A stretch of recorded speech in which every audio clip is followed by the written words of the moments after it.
Bonjour. Alors, c'est ici Docteur Laetissé.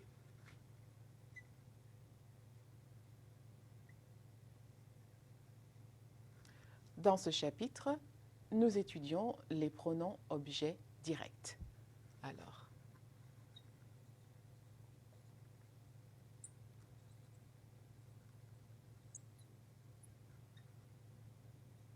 voilà. Alors, un pronom remplace un nom. Par exemple, si je dis elle mange la pomme,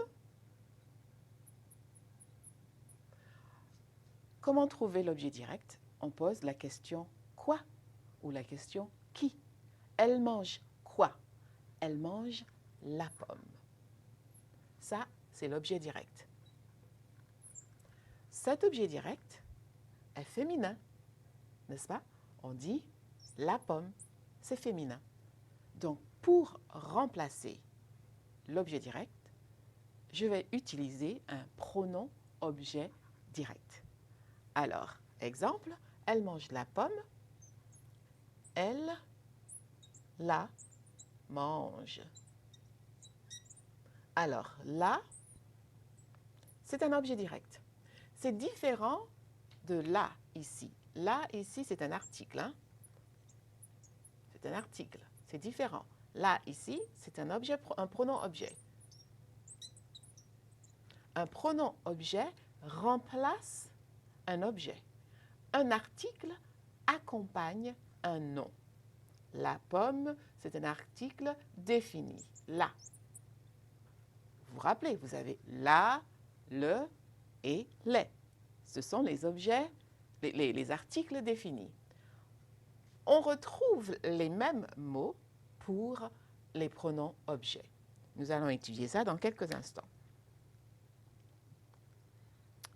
Alors là, je crois qu'il me faudra quelque chose pour effacer que je n'ai pas prévu. Alors, vous m'attendez quelques instants. Don't go anywhere.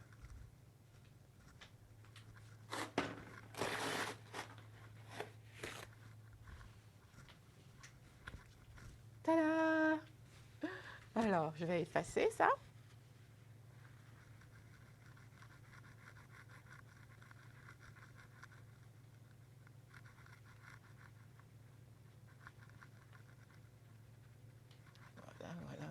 Voilà. So you can go back on the video if you have more questions. Alors, regardez l'exemple ici. J'emmène mes parents. But je parle à mes parents. Donc, il y a des objets directs et des objets indirects. J'emmène qui? Mes parents. C'est direct transaction between the verb and the object. Mais je parle à mes parents. Alors ça, c'est un objet indirect. Pourquoi? Parce qu'il y a une préposition entre le nom et le verbe. Donc, c'est une transaction un peu indirecte. The verb has to kind of jump through the hoop of the indirect object to, of the preposition to go to the object. I hope that helps a little bit.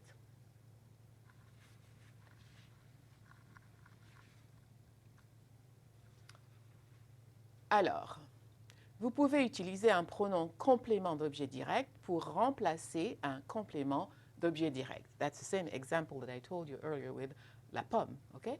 Tu fais les valises, tu les fais.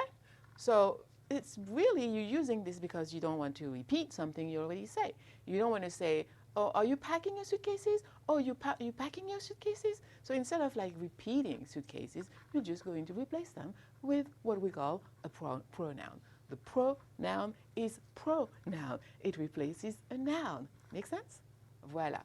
Alors, un objet peut être une chose ou une personne. Alors, valise, c'est une chose, mais Luc, ici, c'est une personne, n'est-ce pas? Il retrouve Luc à la gare. They're meeting Luc at the station. Il le retrouve à la gare. They're meeting him at the station. Alors, la liste des pronoms, alors nous avons les pronoms comme le, la, les, et L apostrophe. OK? Plus tard, nous allons apprendre qu'il y a aussi d'autres pronoms comme nous, vous et vous. I know they look like your subject pronoun, but they're not your typical subject, pronoun. These one will stand in front of the verb that they modify. Okay? Il y a aussi les formes me, te, ok? Et quelquefois, vous allez trouver ce. Nous allons garder la liste comme vous la trouvez ici. Me, te, le, la, les, nous, vous et les. Ok? Donc, il y a aussi L apostrophe, n'oubliez pas. Hein? Si le nom commence par, ou le verbe commence par une voyelle, donc il faudra utiliser L apostrophe.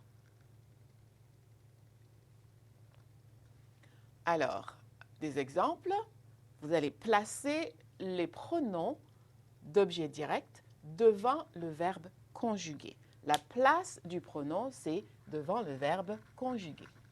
OK? Alors, place du pronom.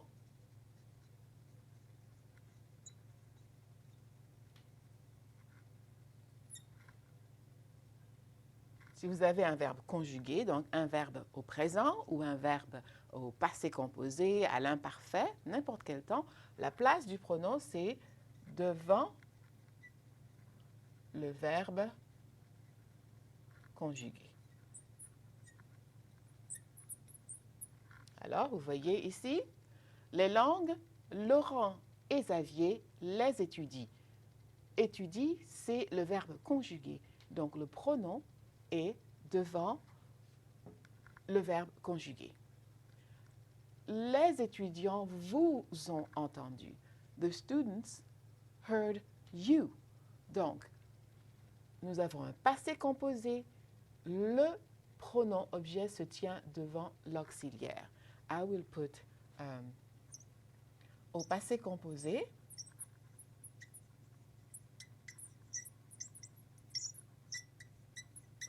Le pronom est devant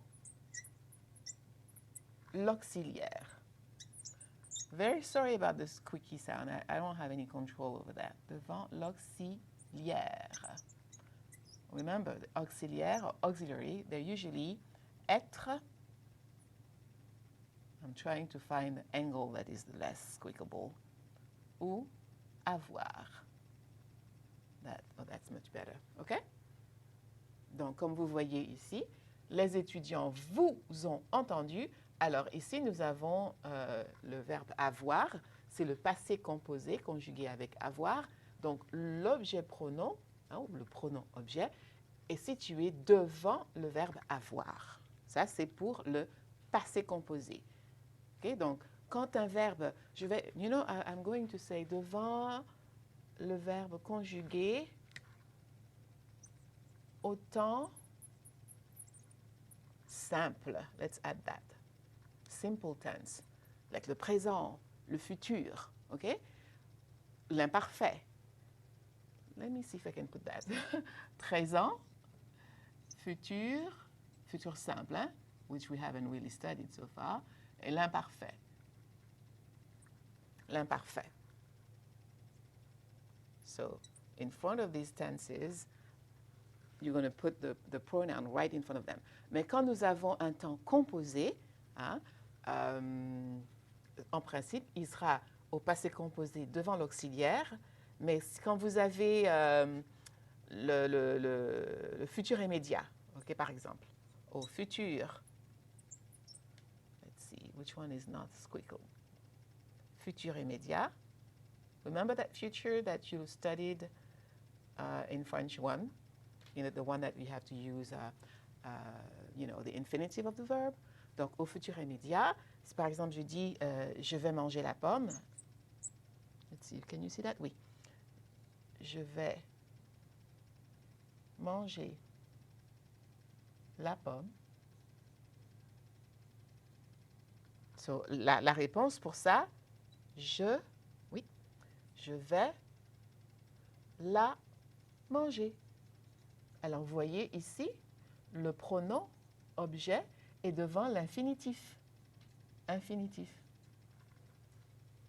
Voilà, OK? Let's see what else we have here. Voilà, dans une phrase négative, par exemple, vous allez mettre toujours le pronom devant le verbe. Regardez, le chinois, je ne le parle pas. Alors, le, c'est votre pronom objet. OK? Et voilà le verbe, parle. Donc, le pronom objet est juste devant le verbe. You have to think of them like they're a married couple, like the object pronoun and the main verb. It's like a couple. I don't want to say married. Let's forget about married. A couple, so you don't put anything between the partners. Okay? So they're together. Donc, the pronoun and the verb stick together. The main verb, the main part of the verb, okay? For example, here, elle ne l'a pas pris, c'est un passé composé. What is the main part of the verb in the passé composé? It's usually the avoir, the helping verb, or the être. Donc, vous allez mettre le pronom devant l'auxiliaire, in front of the être or the avoir. D'accord? Alors, comme je viens de vous dire, la construction infinitive, comme ici, au futur immédiat, that's, let me put infinitive construction. OK? La construction infinitive, vous allez donc mettre le pronom devant l'infinitif. Devant l'infinitif. Marcel va nous écouter. Marcel is going to listen to us. Alors, voilà l'infinitif. Donc, le pronom est juste devant l'infinitif. You have the part 1 and part 2. OK? You can hardly see that. But the aller and then the infinitive.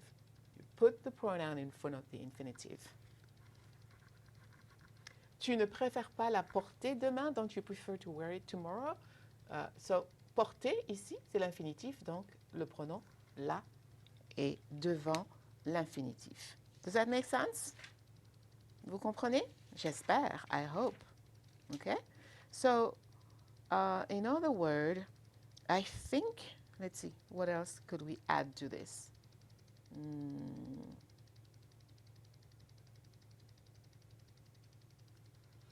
Voilà. Alors, je vais effacer cette section.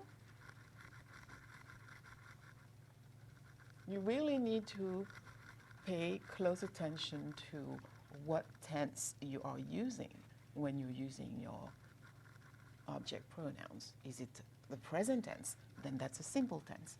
So in the present tense, you're going to put the pronoun right in front of the conjugated verb. So that would be the case for present tense, for future simple, which we haven't studied yet, for imparfait, because the verb has only one form. But when it comes to passé composé, then you're going to put it in front of the auxiliary verb. When it comes to infinitive construction, put it in front of the infinitive. D'accord? Alors, là, ça c'est très important. Ça c'est l'accord qu'on doit faire entre le participe passé et l'objet direct. So there is going to be some form of agreement between the past participle and the direct object.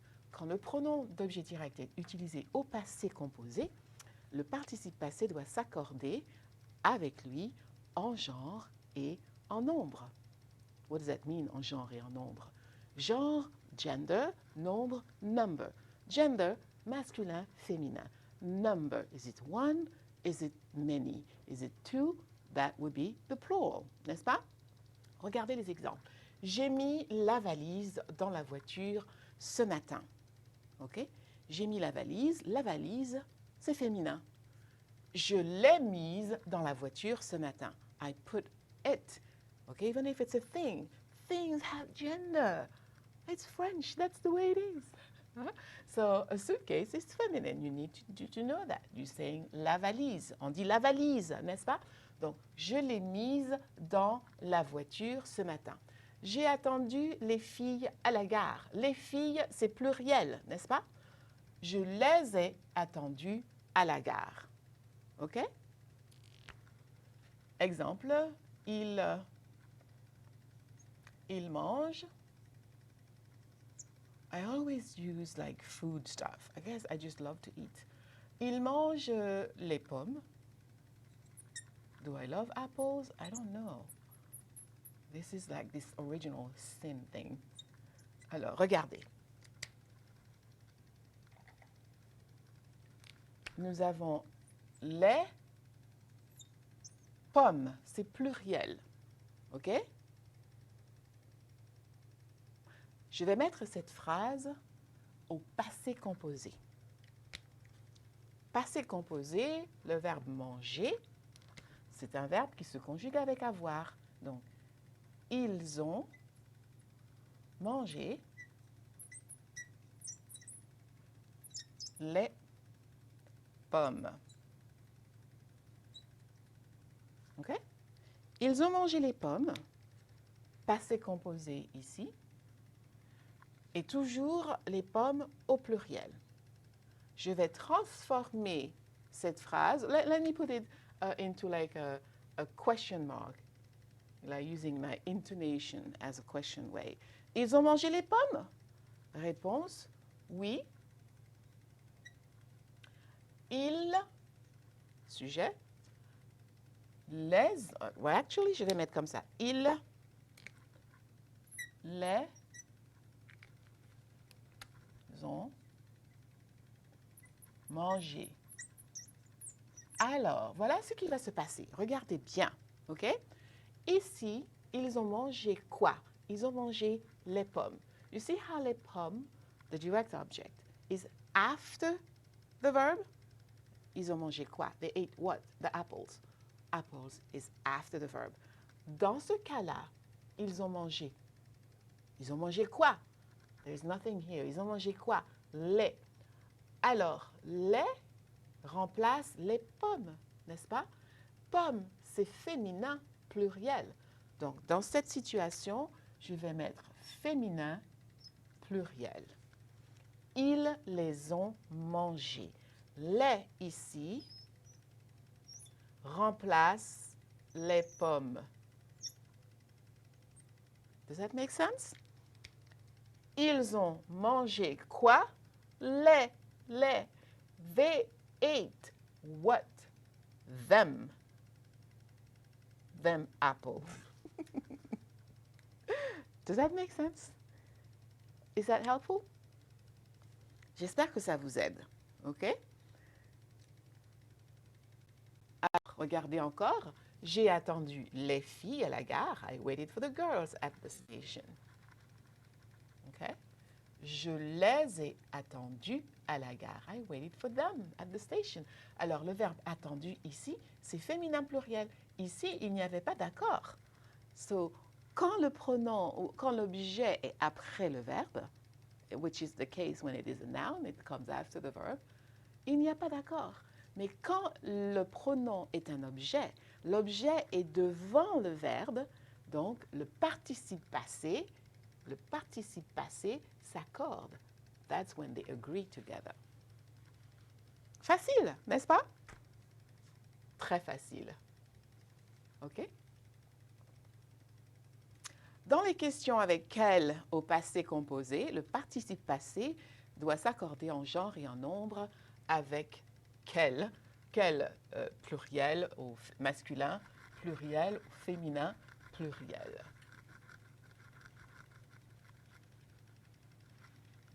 OK? Donc, exemple, quel hôtel avez-vous choisi?